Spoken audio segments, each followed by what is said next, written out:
Hello and welcome to a new episode of the Career Changers.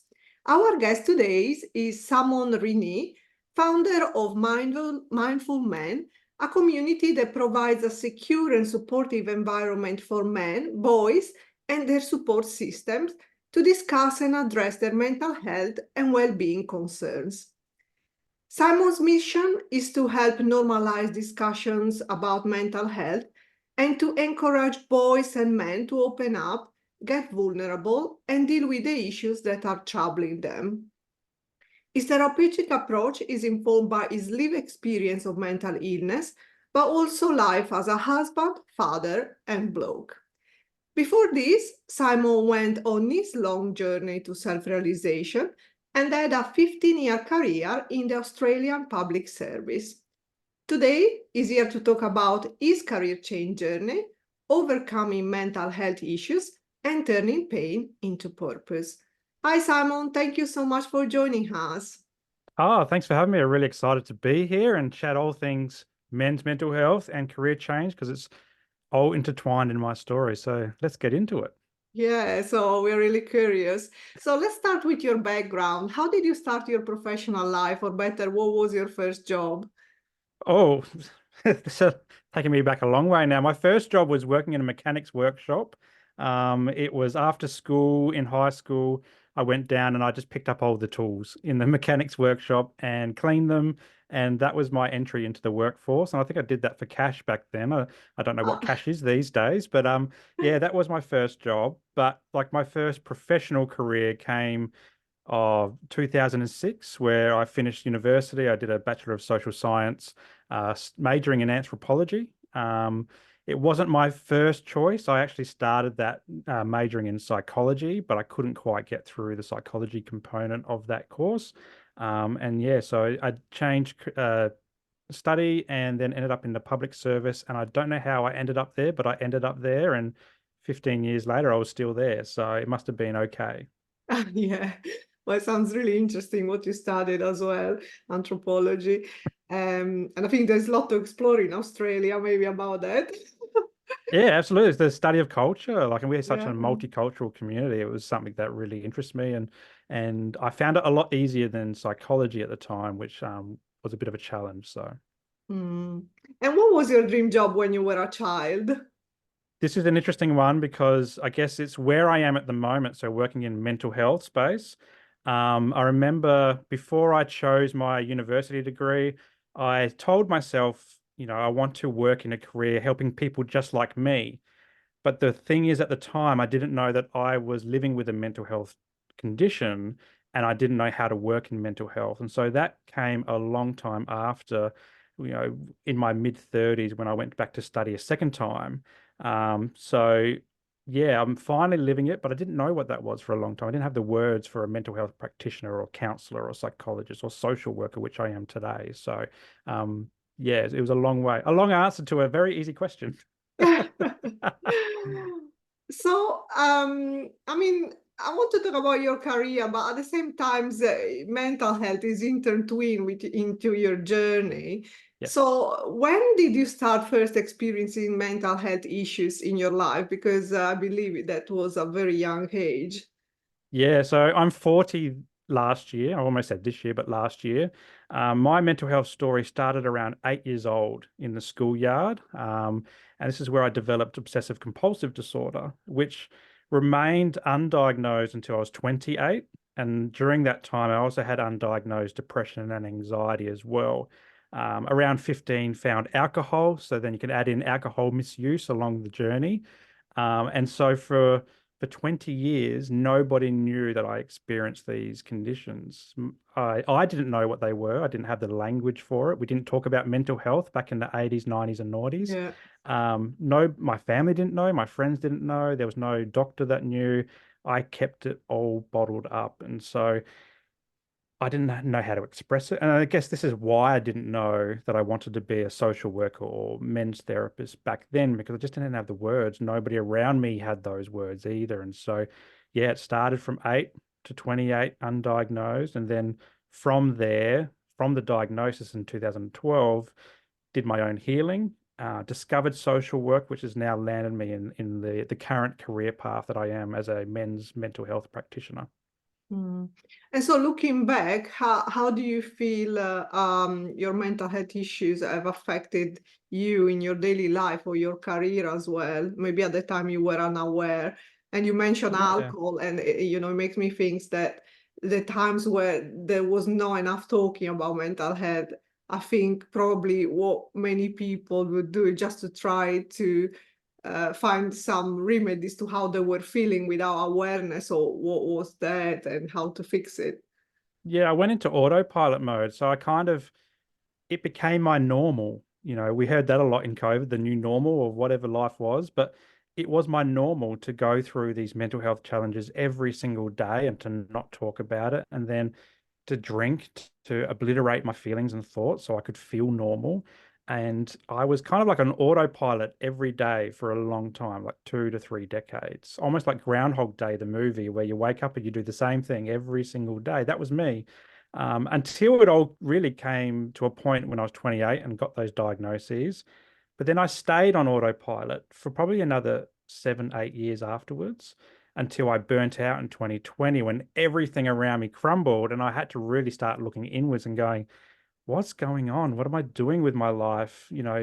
What's my purpose? What's my meaning? How can I start thriving instead of surviving? And 2020, a lot happened in 2020. If everyone remembers COVID, but this is when I burnt out. I was studying my master's degree part-time. I was working full-time. We had 2 kids under 3.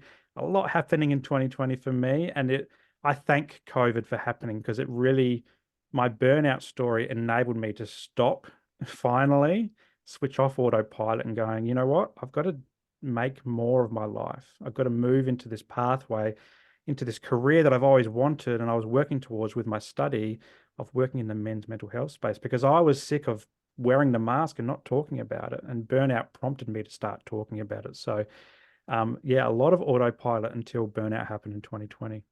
Mm.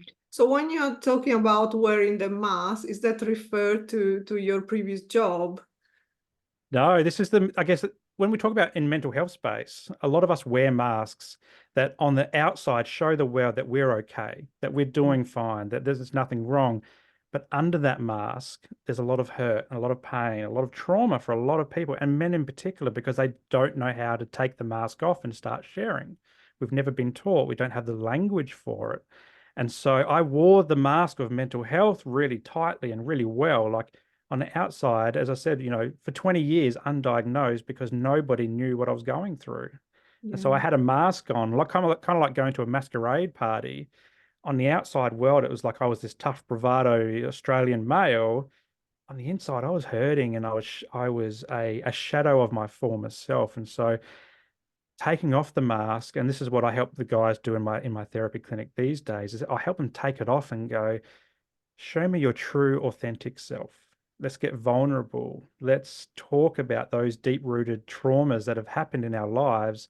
Let's bring them out and give them some airtime and try to work through them. And ultimately, we can throw the mask away and say, this is me. This is my true self. And it is so freeing when we can get to that space. But it also is a long journey for a lot of people, just like me, to get to that place where they feel comfortable to go, you know what? I'm going to start sharing. I can't keep bottling it up anymore. So, Mm.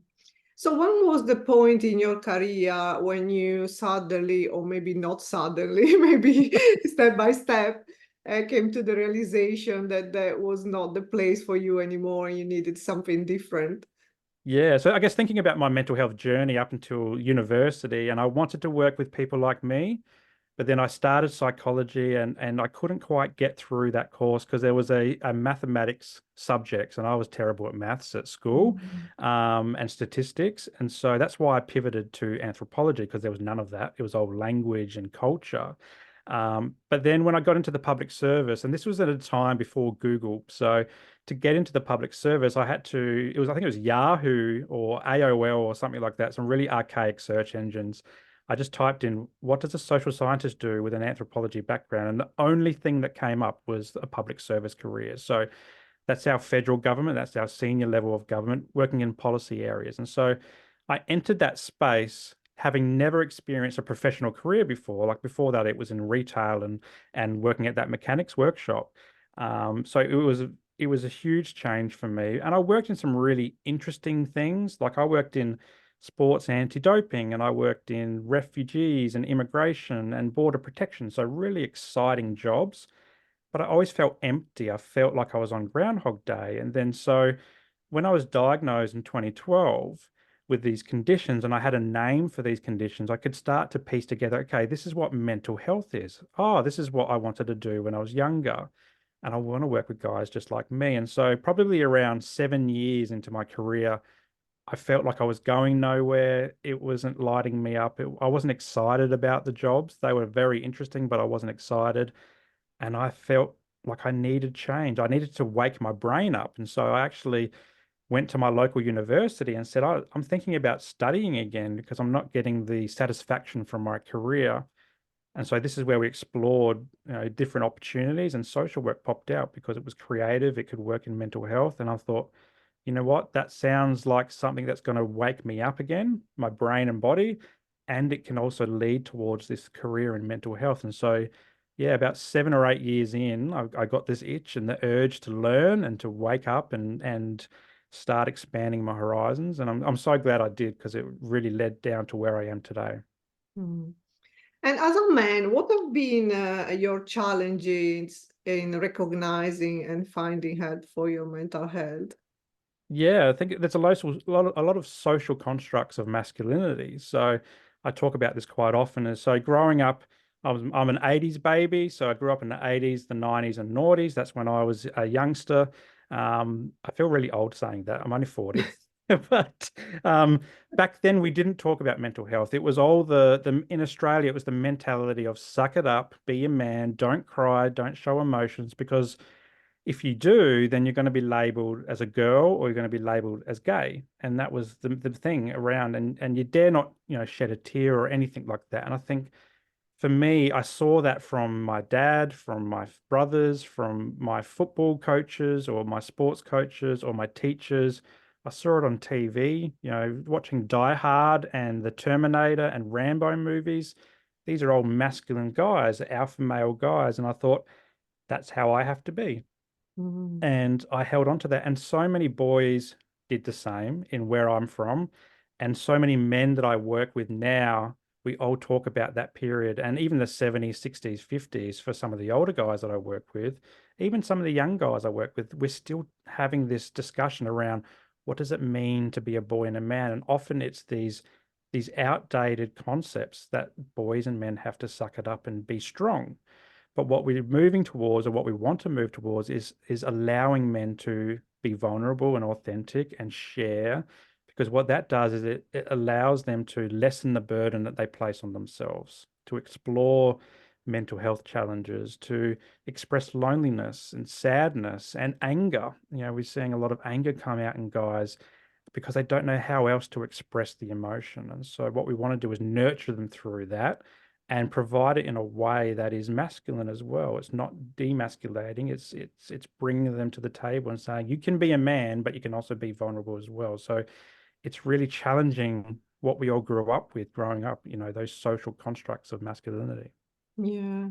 And you said earlier on that for a long time you just kept things for yourself, you didn't talk to anyone. Did you find at some point anyone that was your source of support during those difficult times, or did you just went through on your own until you I've had your diagnosis? Yeah, for a long time it was on my own, but it came to a point where I met my now wife. We were dating at the time, and we'd been living together for a few years. And she recognized that I was drinking way too much. I Mm. wasn't talking. I was a bit aggro. My obsessive compulsive disorder traits were really picking up. But we didn't know it was OCD. We didn't know it was depression. We didn't know it was anxiety. It was still undiagnosed. And she really encouraged me. She took about 2 years to encourage me to go and get help. And for 2 years, I deflected like most guys do. I said, no, the problem's not me. The problem's you. I'm okay. I'm not going to change. But then after 2 years, I had this little light bulb moment in my mind that said, you know what? I think she's right. I've got to go talk to someone because I'm hurting myself, but I'm also hurting my partner, who's now my wife and the mother of my children. And she really encouraged me to go and speak to my doctor, who referred me to a psychologist. And this is where I got my diagnosis from. But since that moment, I felt empowered every time I have a mental health challenge, and it keeps coming back every year or so. I feel empowered now to recognize when I'm struggling, and I'll now go and get help really quickly because I feel like it's just as normal as me. Maybe if I hurt my leg playing soccer or football or something like that, to go and see a physiotherapist or go and get an x-ray. That's quite a normal thing. For me, now that I've done it since 2012, talking about my mental health is quite a normal thing. So I will go see a psychologist, a counselor, a social worker, a psychiatrist, a life guru, anyone who wants to listen. I feel comfortable sharing now, but it took a long time to get to that space where I feel comfortable sharing so openly. Oh, that's great. And it's just to admit our vulnerability as human beings, and Yeah. that we all need support, or we just need to share our feelings, and it's just natural. So you turn your pain into a new purpose. So first of all, what does it mean to turn our pain into purpose? And nowadays you are helping others to do so as well. Yeah, absolutely. I love this question because it's really about embracing our full self. For so long, I kept part of me hidden under that mask. And so turning your pain, which is, it's just realizing what you've gone through, whether it's a life challenge, whether it's a changing career, whether it's stress, struggle, maybe it's trauma, whatever your pain is, and it can be small or it can be big, it doesn't really matter. It's about recognizing how that's impacted you, recognizing, I guess, the things that you've done to overcome that. So that's that resilience piece. What are you resilient in? Where are your strengths? And then saying to yourself, how can I use this lived experience, this pain, and use it for good instead of wallowing in my own self-pity and drinking myself to death, which is what I was doing? How can I use this to help other people? And I guess this is why a lot of people go into therapy and become therapists, because a lot of them actually have this deep-rooted personal pain story that Mm. they've experienced, and they go, you know what, I can feel like I can help other people do the same. And so for me, and particularly in the mental health space, that's what it is. It's about recognizing what we've gone through and then using that as I guess, the inspiration or the fuel for something bigger and something better and something with purpose as well. And sometimes it takes a while to get there. It took me, 8 years through my other career to recognize it wasn't lighting me up and it wasn't what I wanted to do. Or it took, 8 years to find the words mental health practitioner. This is what it means to do that. And that came through my own pain. And so that's what it is. It's a recognition of what you've gone through and how that can support other people. And then along the way, it's finding the skill sets that enable you to do that. So for me, it's learning how to be a therapist and learning how to be a social worker and learning how to listen and to communicate and to express ideas. And then also sitting with my own stuff, because as you said before, we're all human.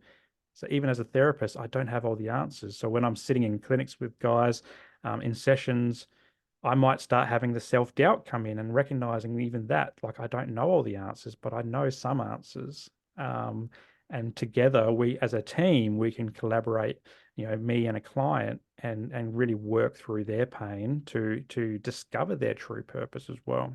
Mm. So what can be one first small step that people can take to overcome mental health challenges and turn their pain into purpose when maybe they don't know where to start?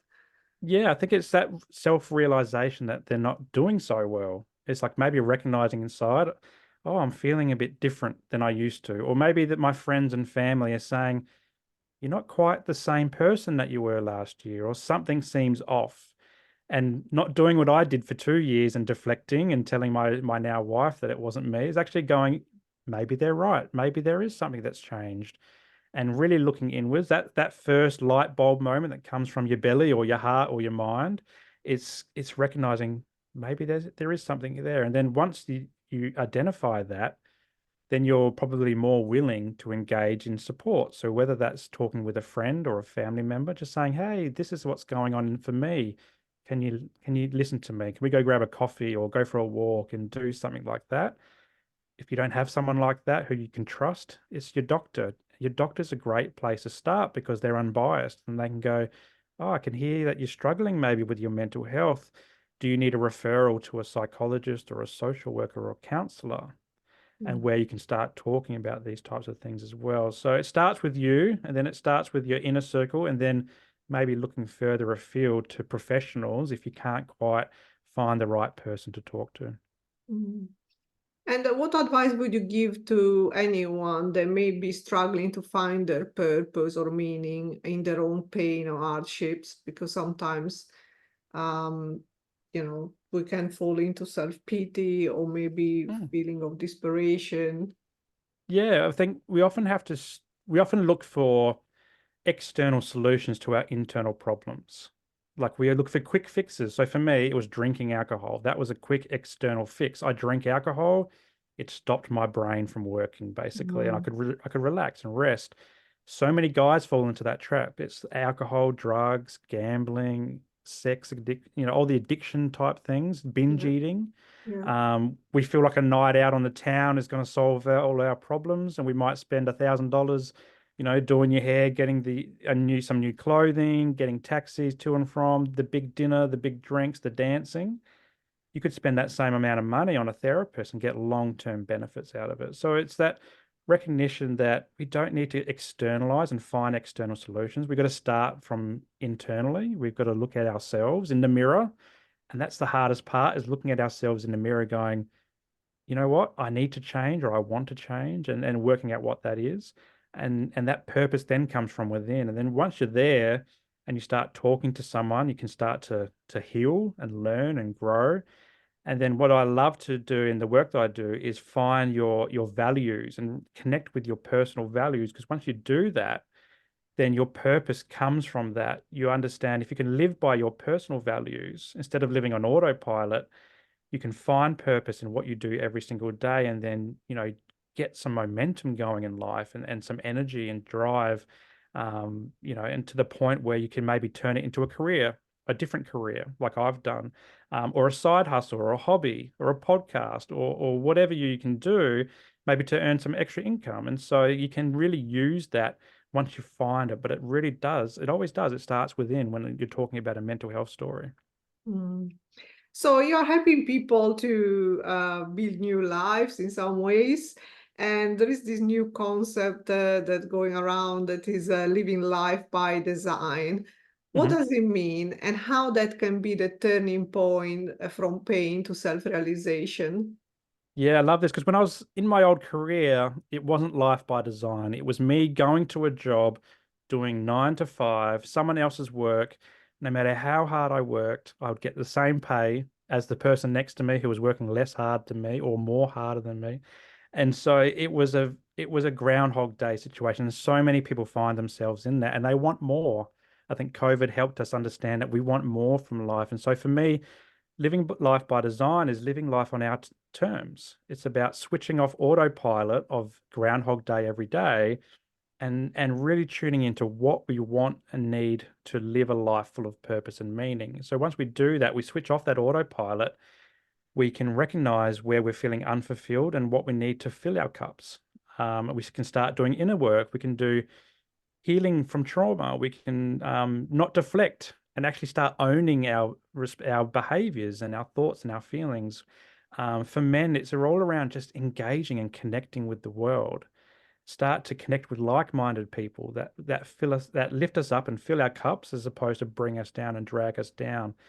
And this all leads down to that realization that we don't have to settle for the same old, same old. We can do something different with our lives. And no matter how old you are, or what your gender, what your race, what your spirituality is, what your sexuality is, whatever, you can actually turn things around. I hear so many times in the work that I do, particularly with my older clients, that they're too old to change. I'm like, well, no, not really.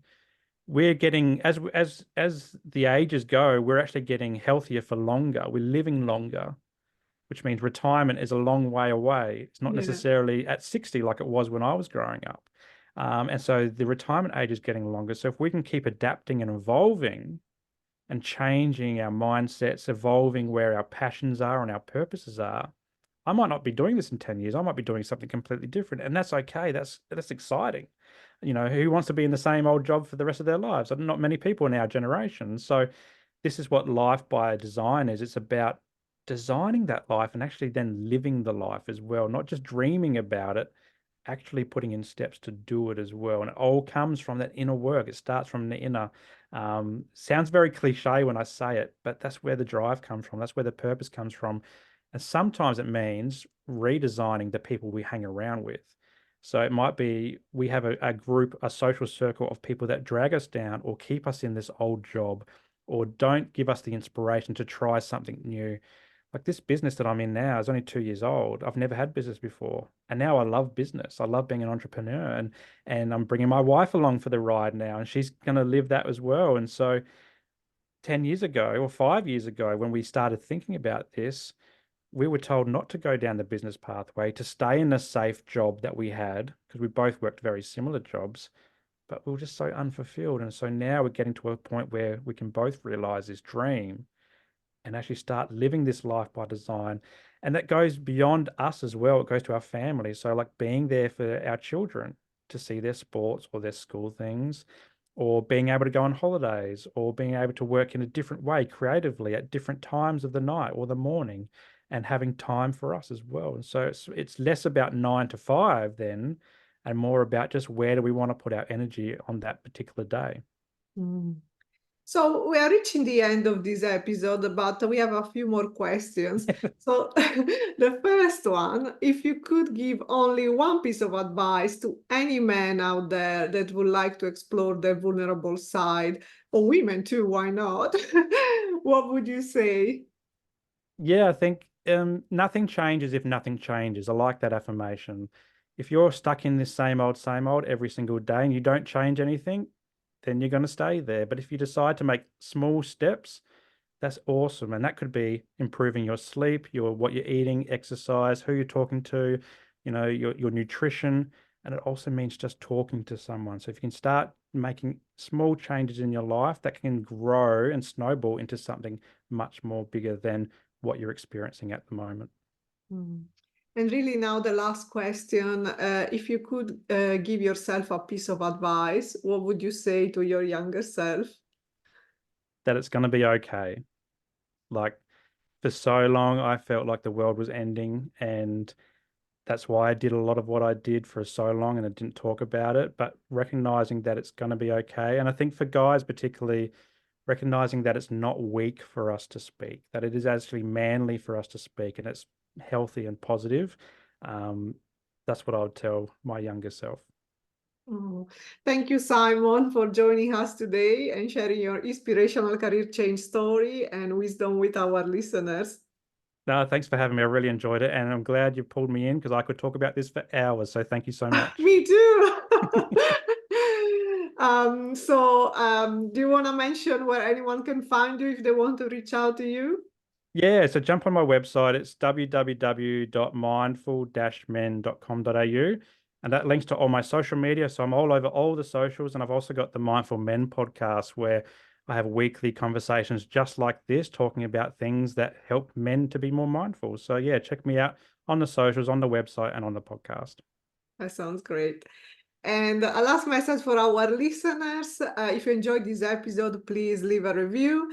Don't forget to subscribe to our channel and tune in next week for a new inspirational episode of The Career Changers. Thank you.